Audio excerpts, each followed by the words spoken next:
4PM news network में दोस्तों आपका स्वागत है। मैं हूं आपके साथ राशिद जहीर। आपने सुना कि साहब मायावती के भतीजे को Y+ सिक्योरिटी मिल गई है।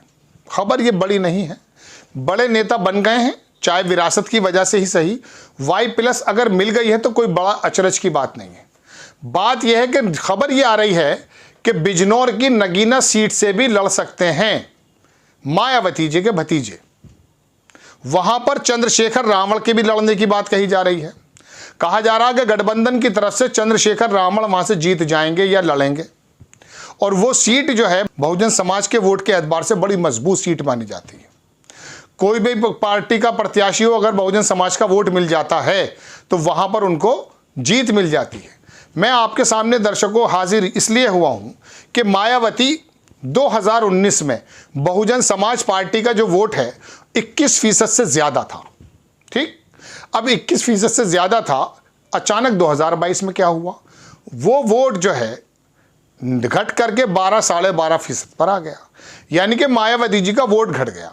इस पूरे एपिसोड का सार यह है कि मैं आपको बताना यह चाहता हूं कि भारतीय जनता पार्टी की वजह से, आरोप के मुताबिक, मायावती एक ऐसी विरासत को किस प्रकार से बर्बाद करने जा रही हैं जो काशीराम ने अपने समय में अपने खून पसीने को लगा करके बनाया था।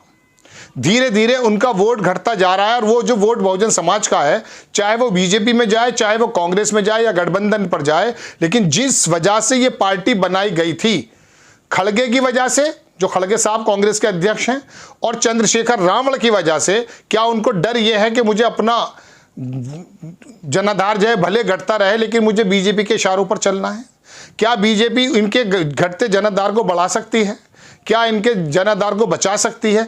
इस बारे में मैं आपको बताने हाजिर ये हुआ कि जब उन्होंने सुना कि साहब बिजनौर की सीट से चंद्रशेखर, जो कि बहुजन समाज की एक आवाज बनते जा रहे हैं, खास करके वेस्ट यूपी में, और जिस तरह से मायावती की प्रासंगिकता खत्म कर रही है भारतीय जनता पार्टी धीरे धीरे, उस हिसाब से ये दो नेता एक राष्ट्रीय पटल पर आए हैं।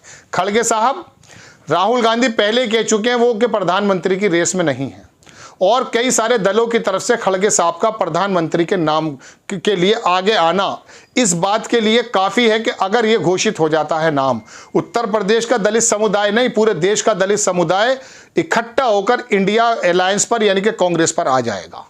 और अगर ऐसा हो गया तो दर्शकों आप यकीन मानिए 400 सीटों का जो नारा भारतीय जनता पार्टी दे रही है वो कहीं धूमिल हो जाएगा, 200 भी नहीं पकड़ पाएंगे।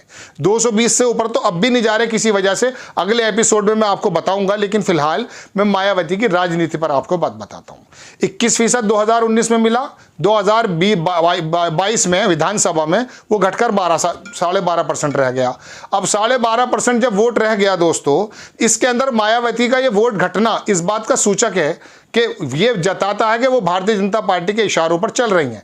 पिछले इलेक्शन में मैंने आपको बताया था कि अमित शाह जी ने कई बार कहा कि मायावती जी को बोलना चाहिए।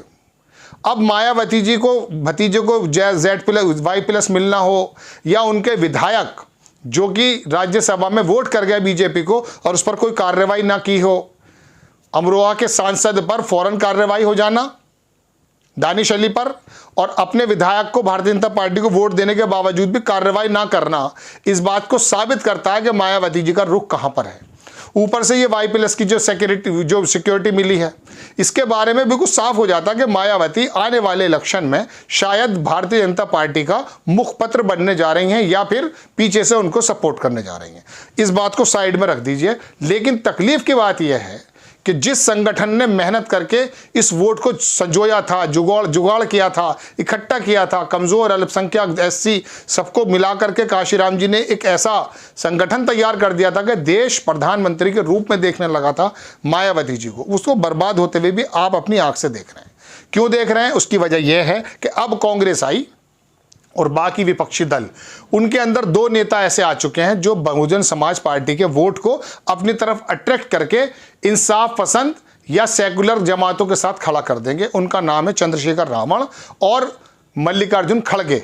ये दोनों नेता अगर आगे आ गए तो मायावती का ये वोट शायद इधर डाइवर्ट हो जाए, और शायद इसी वजह से चिंता में उनको भागते भूत की लंगोटी, एक मिसाल है ना, उनको यही नजर आ रहा है कि शायद मेरी पार्टी इस तरह से बच जाए, या मेरा वर्चस्व बच जाए, या मेरा पूरा का पूरा कह सकते हैं अकूत संपत्ति जिनके भाइयों पर है वो बच जाए, ये तमाम चीज़ें आ रही हैं।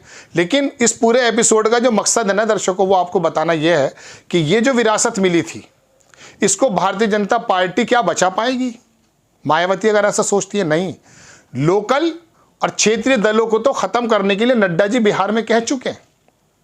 भारतीय जनता पार्टी की नीति रही है कि छोटे दलों को खत्म कर दिया जाए, छोटे दलों को छोड़ दीजिए। उनके यहां जो कद्दावर नेता थे उनको भी जमींदोज कर दिया गया, तो फिर ये जो संगठन बना है कैसे बच सकता है? लेकिन अब मायावती जी शायद ये सोच रही हैं कि मेरा जनाधार खड़गे साहब की वजह से, चंद्रशेखर रावण की वजह से खिसक ना जाए, जो कि लगातार खिसकता जा रहा है। इस बार का बहुजन समाज पार्टी का जो वोट है ज्यादातर कांग्रेस की तरफ जाने की उम्मीद करता है।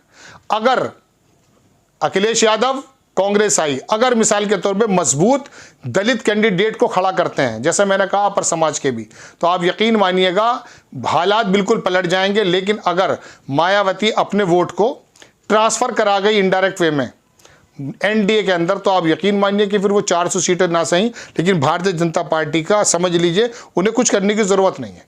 मायावती एक ऐसा फिगर हो सकती थी, उनका वोट एक ऐसा फिगर हो सकता था जो डिफरेंशिएट कर सकता है सत्ता में और विपक्ष में।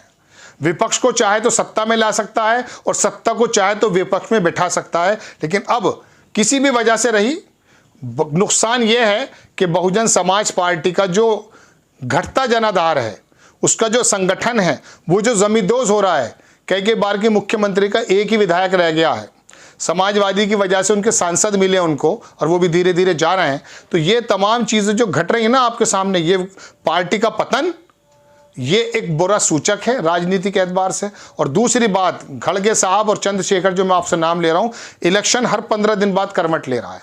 इन लोगों को अगर इंडिया गठबंधन ने बिल्कुल मेन पटल पर लाकर इलेक्शन लड़ लिया, तो आप यकीन मानिए बहुजन समाज पार्टी या मायावती का वोट खिसकने में देर नहीं लगेगी और वो इधर आ जाएगा। और अगर ये वोट इधर आ गया तो फिर आप मान लीजिए 200 नहीं छू पाएगी भारतीय जनता पार्टी, ना प्रधानमंत्री मोदी जी बनेंगे। तो ये नगीना की सीट खाली भतीजे नहीं लड़ रहे हैं, आप ये समझिए कि वो आने वाले वक्त में एक भारतीय बहुजन समाज का नेता पैदा नहीं होने देना चाहती। हालांकि चंद्रशेखर रावण ने आज तक मायावती जी के बारे में 2 शब्द नहीं कहे।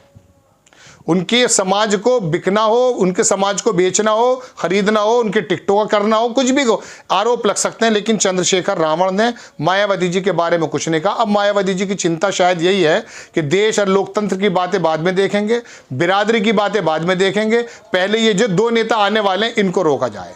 आपको खबर कैसी लगी अपनी राय कमेंट्स बॉक्स में जरूर दीजिए। चैनल को सब्सक्राइब कीजिए, शेयर कीजिए। नेक्स्ट टाइम किसी खबर के साथ हाजिर होता हूँ। जय हिंद।